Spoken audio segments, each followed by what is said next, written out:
Friends, welcome back to our channel. இன்றைக்கி நம்மளோட வீடியோவில் தேங்குழல் எப்படி செய்யுதுன்னு பார்க்கலாம் வாங்க. உளுத்தம்பருப்பு எடுத்து 1 hour நல்லா ஊற வச்சு எடுத்துக்கோங்க.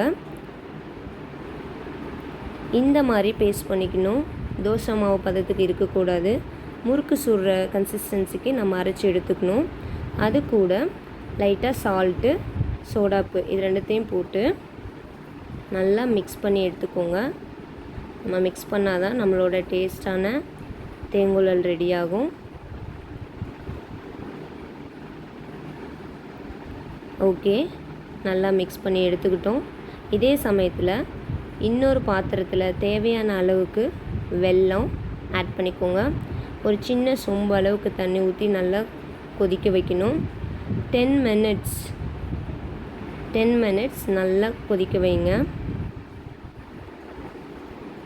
லைட்டாக வாசம் வரும். அந்த கன்சிஸ்டன்சியில் ஆல்ரெடி நான் பொடி பண்ணி வச்சுருந்த சுக்கு சோம்பு பொடின்னு சொல்லுவாங்க, அதை நல்லா ஆட் பண்ணிக்கணும். அதை ஆட் பண்ணாவே வாசம் செம்மையாக இருக்கும் ஃப்ரெண்ட்ஸ். அது கூட கடலக்கொட்டை தூள் அதையும் ஆட் பண்ணி தேவையான பாகு நம்ம ரெடி பண்ணி வச்சிட்டோம். நெக்ஸ்ட்டு ஒரு கடாயில் எண்ணெய் ஊற்றிக்கோங்க. எண்ணெய் நல்லா சூடாகிற நேரம் வரைக்கும் வெயிட் பண்ணுவோம். சூடாயிருச்சு. ஸோ இந்த நேரத்தில் முறுக்கு சுடுற கப்பு இருக்கு இல்லைங்களா, அதில் நம்ம அந்த மாவை போட்டு எடுத்துக்கணும். குட்டி குட்டியாக முறுக்கு மாதிரி நம்ம சுடணும். நல்லா பாருங்கள், இதே மாதிரி குட்டி குட்டியாக சுடணும். இது ரொம்ப நேரத்துக்கு வேக வைக்கக்கூடாது.